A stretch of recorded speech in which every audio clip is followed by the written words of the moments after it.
Boa noite, pessoal. Eu sou João Otávio Martinez, psiquiatra e psicoterapeuta, e essa noite eu pude conversar um pouco sobre a minha história. E nessa conversa sobre a minha história surgiram muitas informações que eu achei muito interessante de dividir com vocês. Espero que gostem.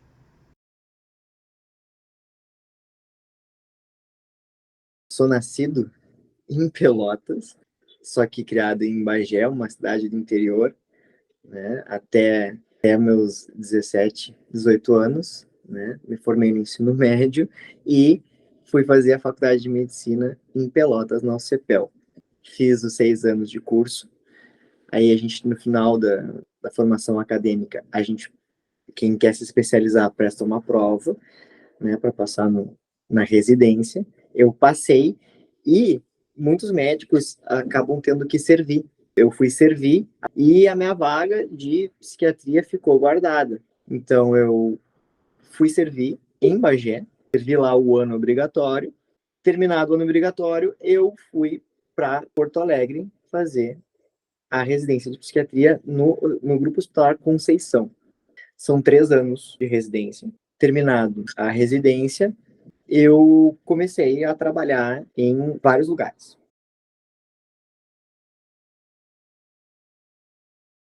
É muito comum me perguntarem isso é uma pergunta frequente. E eu quero ser psiquiatra desde menino, desde que eu não sabia exatamente como era a psiquiatria. Eu fiz o curso da medicina para um dia ser psiquiatra. Eu tinha essa fantasia de um dia ser psiquiatra, mas todo mundo que queria essa fantasia antes de vivenciar algo assim, tá no espaço da fantasia. Eu não sabia como era ser um psiquiatra. Tinha um desejo. Eu fiz a medicina sempre com o intuito de ser um psiquiatra um dia. Aí eu participei em todas as atividades da psiquiatria possíveis. Participei das ligas de psiquiatria, estágios em hospitais psiquiátricos desde o início da faculdade, que me ajudaram muito a continuar. E, vamos colocar assim, para minha sorte, eu gostei, desde o início até hoje, de trabalhar com a psiquiatria, e aí continuamos. Então, depois tivemos certeza de que o desejo estava no lugar certo.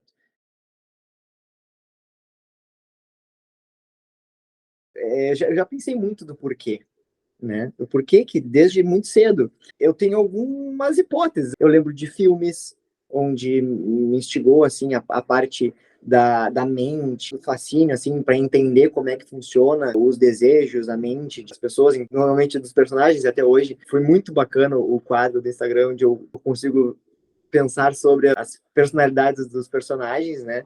Então, realmente, desde muito novo, em filmes, normalmente filmes onde havia um psiquiatra.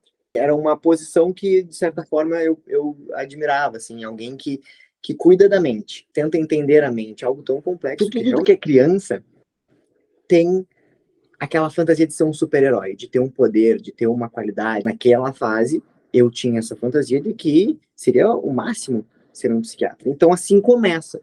Mas com o tempo, obviamente, isso se transformou, né?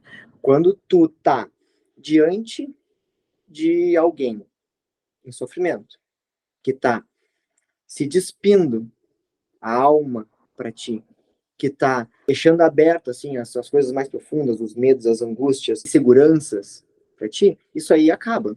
E aí tu consegue, quando tu consegue ajudar e tu te depara com esse nível de sofrimento e possibilidade de ajuda, aí se transformou completamente. Então, algumas coisas estimularam, deram um empurrão, mas algo que se transformou durante a minha formação.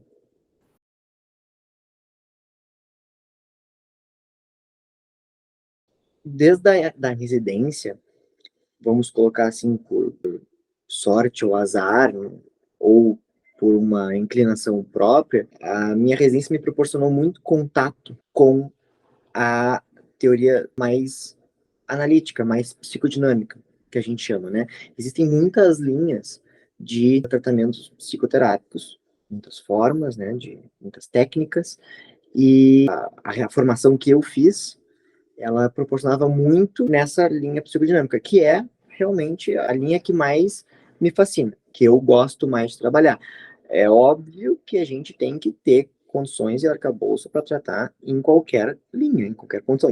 A gente não tem que fazer com que a pessoa com quem a gente está atendendo se adapte à nossa linha.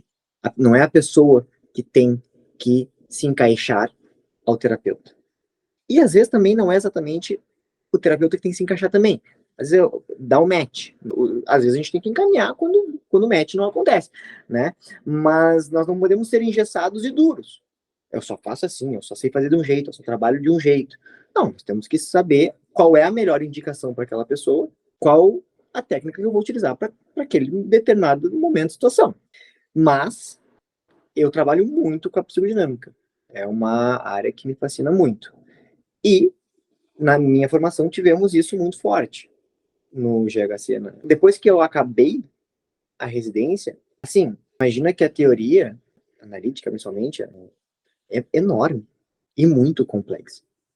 Os 3 anos de residência, se fossem voltados apenas para isso, não dariam conta.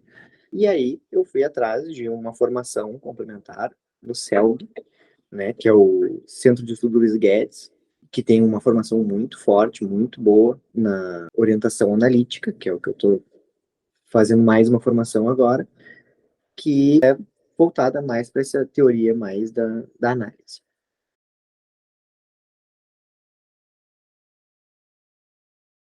Existem muitas formas de trabalhar. Na minha prática, imagina, tem gente que chega já encaminhados por um terapeuta. Terapeuta, né, às vezes diz assim, não, procura um psiquiatra que acho que está no momento de começar uma medicação. A pessoa às vezes chega já com o terapeuta. Eu vou dizer assim, não, peraí, agora a gente vai fazer... Não, né?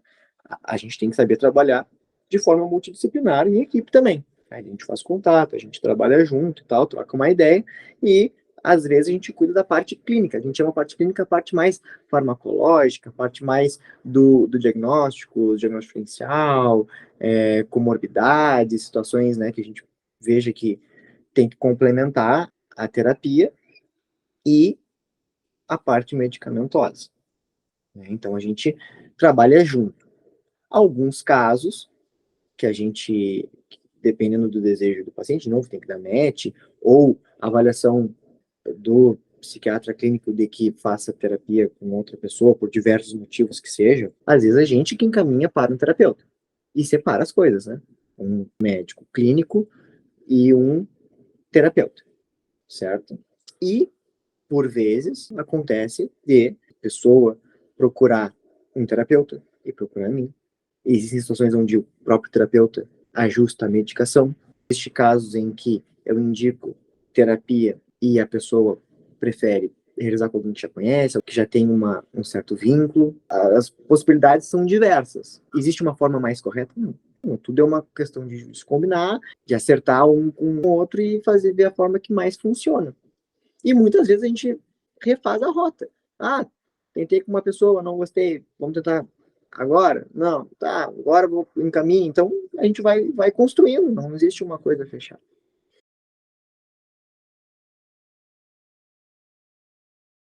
A psicoterapia de orientação analítica é assim. Quando surgiu a análise, né, Freud, que é o pai da psicanálise, ele tinha uma curiosidade muito grande, ele tinha um desejo de ajudar os pacientes e via que tinha algo inexplicável. Ninguém sabia por que algumas coisas aconteciam. Freud começou a conversar com essas pessoas, eu vou ser bem simplório aqui, né? Começou a conversar com essas pessoas e identificar que existia uma coisa chamada inconsciente. Ele foi quem trouxe forte essa ideia do inconsciente e que médicos deveriam entender esse inconsciente para poder ajudar a partir da fala, melhorar e curar esses pacientes. E assim, ele desenvolve durante toda a sua vida uma teoria, que é a psicanálise, para tratar essas pessoas com enfermidades psicológicas. E isso ao longo do tempo foi evoluindo muito. Começou, imagina, naquela época ele teve que ir construindo essa ideia aos poucos, ele foi construindo, escrevendo, construindo, estudando.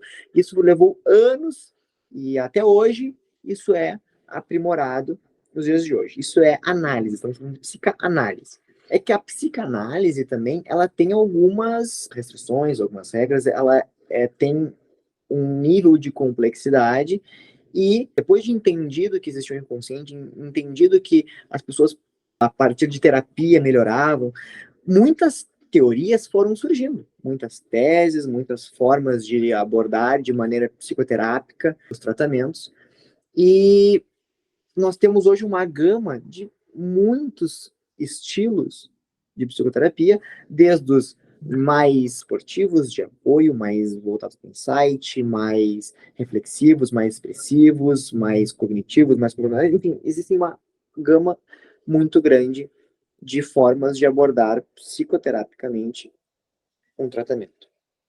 A orientação analítica, ela é algo muito próximo da psicanálise, onde a gente usa muitos conceitos, o entendimento, muitos da teoria da psicanálise, de uma forma, não vou dizer diferente, mas de uma forma que fica talvez mais acessível, né? Ela não é tão fechada em alguns termos como a psicanálise, e ela proporciona um atendimento para muitas pessoas. Então, ela é uma teoria que deriva muito próxima da análise, com as suas peculiaridades, com as suas individualidades, e que nos proporciona um tratamento muito baseado na teoria psicanalítica.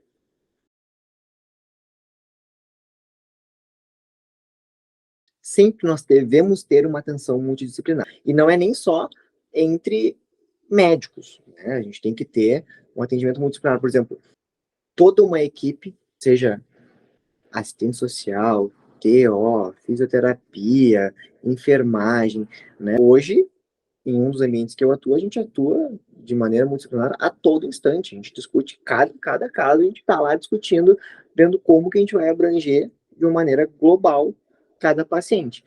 No consultório, não é tão diferente, né? Claro que a gente talvez tenha um pouco mais de tempo para fazer esses contatos, né? Ó, a pessoa vem comigo, a gente discuto casos com colegas, né? Às vezes psiquiatras, às vezes psicólogos, de outros médicos, a gente discute caso, às vezes a gente consegue discutindo já tomar um norte, às vezes a gente tem que encaminhar para um colega para atender em conjunto para ter um melhor benefício. Muitas vezes a gente mantém os acompanhamentos, né, principalmente, né, no consultório com psicólogos, né? Onde mais esse contato é próximo, mas tem diversas formas. Tem muitas especialidades médicas que atuam muito próximo da psiquiatria, né? A neurologia, a geriatria, nutrologia, endocrinologia.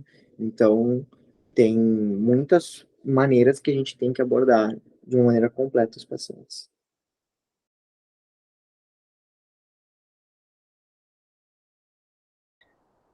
Eu acho que sim. Eu não, também não tenho um dado, eu não tenho essa informação, eu vou trabalhar com a minha impressão, tá? Me parece que o termo erroneamente é uma coisa cultural, uma coisa que se instaurou, que psicólogo seria algo para um nível mais leve, e quando a coisa está completamente insuportável e grave, vai para um psiquiatra. Então, se vou num psicólogo, eu estou tranquilo, ainda estou bem. Se eu preciso ir para o psiquiatra, é porque já aí sim, aí se perdemos, então não temos mais condição nenhuma, então a coisa foi por água abaixo. Estou no último, né? Se estão me dizendo para ir no psiquiatra, eu estou no último.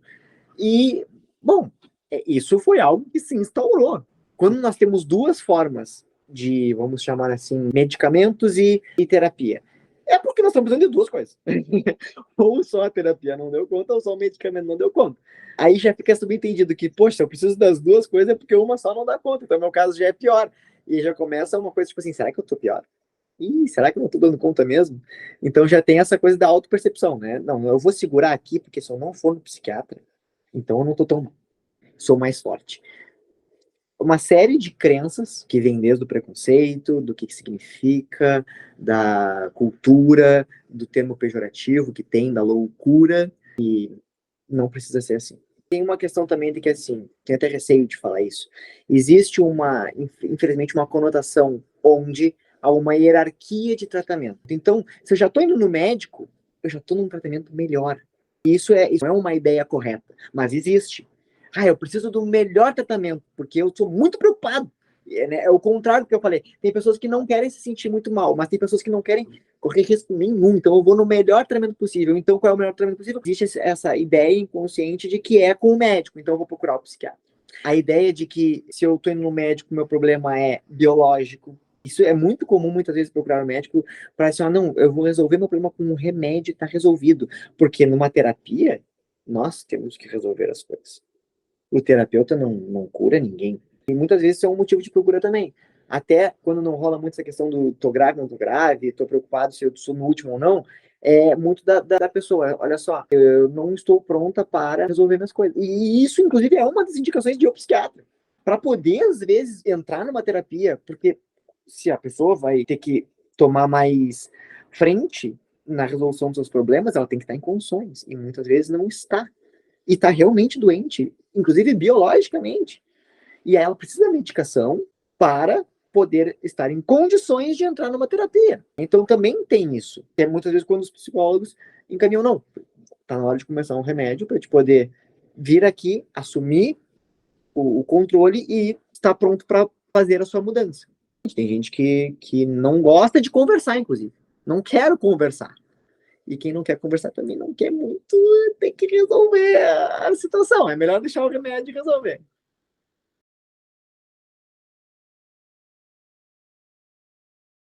Hoje em dia, na velocidade que o mundo está, na cobrança que o mundo está, o medo, a angústia, as preocupações, a ansiedade está quase virando a regra. A ansiedade já foi determinada como mal do século. Temos outras questões psiquiátricas que também poderiam entrar junto com a ansiedade nessa, né? Bom, neste mundo, o que dificulta muito, às vezes, o acesso a uma saúde melhor, uma saúde mental melhor? Não tenho uma ordem, saber o que mais pesa, mas a gente pode pensar aqui uma lista de coisas.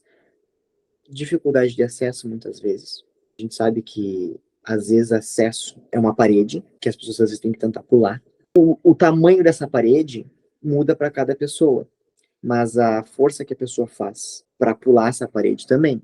Então, muitas vezes a gente tem uma certa resistência, né? E a gente pode colocar muitos motivos para essa resistência ao tratamento. Eu nunca ouvi, assim, se ouvir foi muito pouco e alguém dizer assim, não. Procurar ajuda na saúde mental é completamente desnecessário, não, desimportante, ninguém deveria fazer. Não é o senso comum. As pessoas tem essa noção de que procurar ter uma saúde mental melhor, buscar ajuda, isso está um pouco mais acessível hoje em dia, por mais que lá no fundo ainda haja um preconceito sobre precisar de ajuda mental, e aí isso entra no que eu ia dizer, que é um pouco dessa resistência, né? Um pouco dessa resistência tá nesse preconceito, nesse medo do que se eu procuro saúde mental, o que sou eu? Ou o que nível que estou de necessidade para procurar isso? Vergonha, o que vão dizer de mim, vão me julgar, etc. Então, muitas coisas também dificultam a pessoa pular este muro que é a dificuldade de acesso. Muitas pessoas conseguem. Às vezes o desconforto deste lado do muro tá tão grande, tá tão ruim ficar desse lado do muro que as pessoas conseguem pular. Às vezes demora, às vezes é difícil, às vezes tem que pegar um baita impulso para pular, até porque às vezes o muro é um pouquinho mais alto, mas tem muitas coisas que dificultam pular esse muro. Resistência, às vezes um ciclo de autossabotagem. A pessoa, é muito comum, a pessoa está melhorando, para. A pessoa está querendo buscar ajuda, às vezes chegando quase ali e não vou precisar. Assim, as formas de resistência, inclusive, é algo muito abordado nas análises, né? Um aspecto, um alicerce, entender a resistência. Tem diversas formas de resistência que dificultam também. Então, dificuldade de acesso, resistência, né?